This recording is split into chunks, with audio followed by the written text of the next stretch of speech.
Hey guys, so this is my video impression of Destiny 2 as a beginner returning player.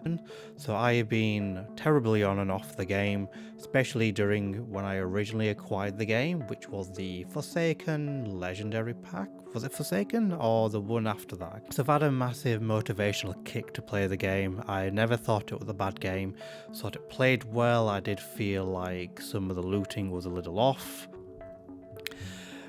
but there has been some notable changes into the game where there have been good changes and some changes that confuse and irk the living crap out of me, that I'll touch upon this. And I will try to touch upon the video some of the stuff that has changed and stuff that hasn't changed, sorry, but I feel like should have changed. One thing I will tell any returning players to the game and new players to the game is that this game absolutely caters to veteran players. To my eyes, that's not a bad thing. I actually think that's a good thing. A lot of games do not cater to the veteran player bases. They really cater to new players, but this game really wants to cater to its loyal fan base that have been playing for, well, rather I should say has been spending a lot of hours in the game itself throughout the history of the game.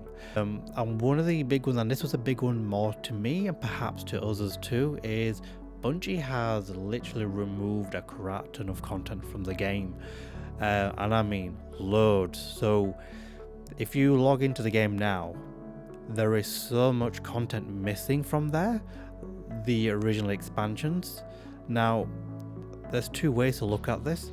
So if you're a person that before the base game went free to play and included some of the old content and campaigns that you could do, I acquired the game when everything the package I bought paid for everything prior. So though I didn't touch that content, I kind of left it there under the very strong impression that I will get round to it and it will be there because it's a game I paid for. If you try to now, it's very important to distinguish a difference between making a change in a product and a game especially, and something that has been literally removed. If something's changed, it means something is already there, but it's still there, but now becomes or does a different thing. In Bungie's case, they've literally removed all the old content, which means the previous strikes, or rather, I'm going to do this in a proper order, the worlds and environments are gone. So if there's aesthetics or sort of world that you like to sort of go around and play the game, they aren't there anymore. The PvE content like the strikes and the public events, they're no longer there, though I would say the public events may just be a little minor factor in this, but the strikes were a big one because though when you play any strike, they're still basically the same thing. You go in there, you shoot things, you go through a bit of environment, but it's that difference in environment that really sort of makes each strike just a little refreshing from each other. And also it really makes it weird when you have a lot of games that would love to be able to market and say we have all of this content available for our player to engage in.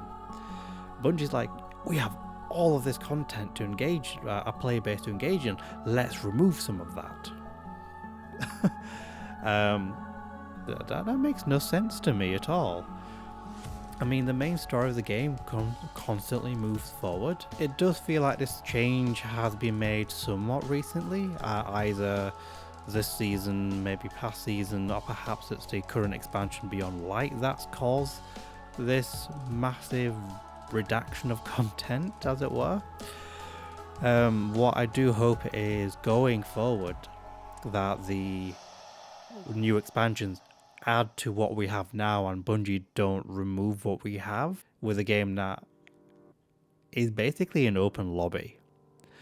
So removing content doesn't make any sense, especially with people that have actually paid for it, with our compensation for that. So a big positive change to the game, and I think this was made even like this season change. It's a change I didn't realize I wanted, which is the primary ammo is infinite, and this changes things in two ways for me, in a big way. So one of them is the flow of combat. Like, other than reloading your weapons that have this ammo type, you just keep going. It's fantastic, because one thing I say about Destiny 2, the gameplay, the gunplay I should say, what it's called, is really good.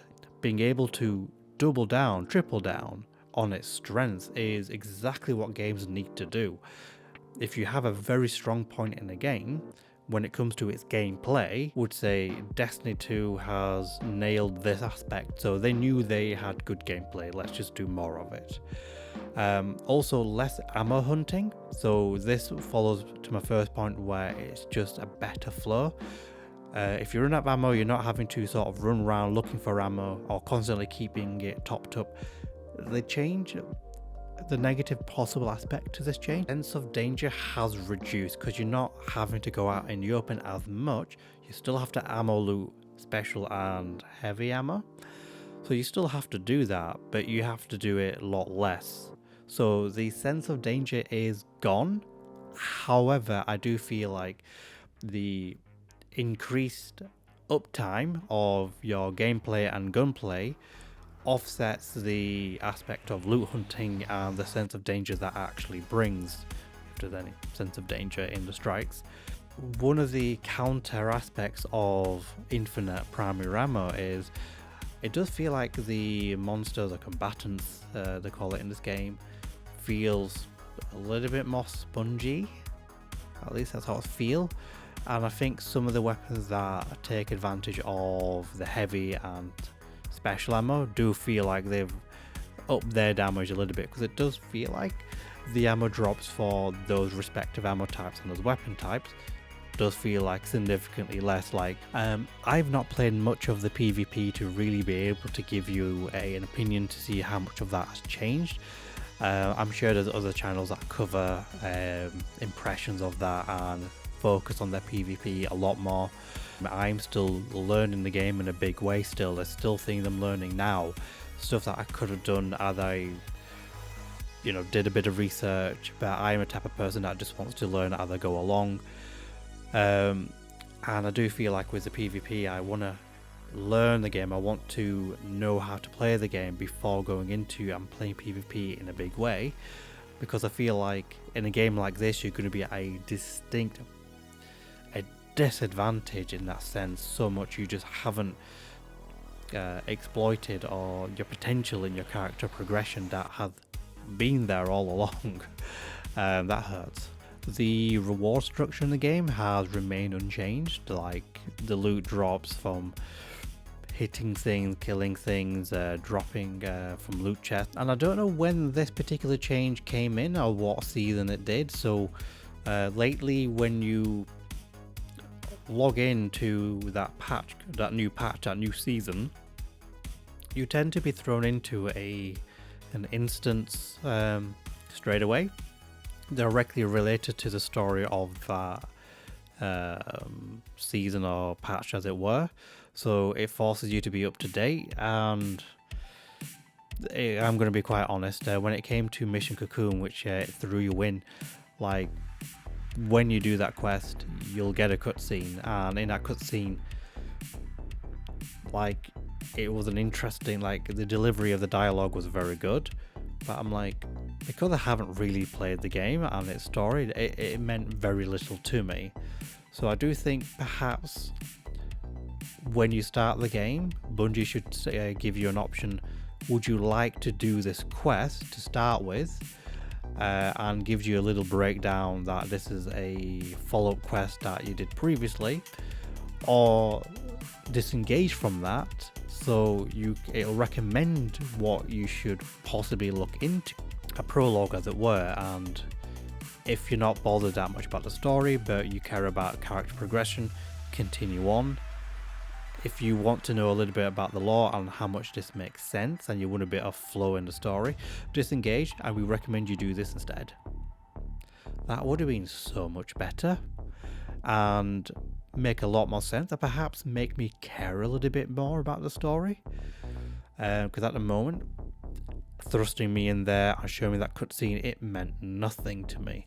All I cared about was any sort of progression into my character, which I say like this: if you get thrown in there and you have a bit of patience, finish this questline. Honestly, do that, because there is something that ties to your character progression in there, and it just helps when you're playing rest of the game after that.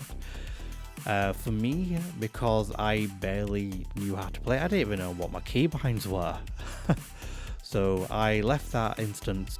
It felt like I was playing the game really, really wrong, and that didn't feel right to me. I feel like if I'm gonna progress a particular content, I should be still doing it with reasonable competence. And you can see a video of my playthrough of that quest once I went back into there, and a follow-up quest to that, and I'm aiming to do playthroughs of follow-up quest to that. It's a long video, so take the time if you want to just see. So what does Destiny 2 feel like right now with the content that we're in? So it does feel like everything they've added into the season patch is complete groundwork for the next expansion. The primary ammo does feel like it's possibly an initial major change to another major change that is coming. That's an opinion that is more speculations than anything. The story is a whole follow-up to the next expansion, at least how Bungie announced that. So it does seem like everything that's happening, not just story-wise, but everything they've added into the game is complete groundwork for that. Some things that they need to add to returning players or new players. Perhaps there is something for new players, but perhaps it's just not available to me because I bought the game ages ago. Is markers to what to do next. Because after Mission Cocoon, it's, what's next? Other than Mission Cocoon and its progressive story, what else do we do? Point them out. But in some aspects, maybe I'm a bit spoiled about modern games, like giving markers a pointer to like, do this is available, you can actually do this as well, which loses sense of discovery in a game. So Destiny definitely has a lot of sense of discovery to deal with your character progression, because that's it.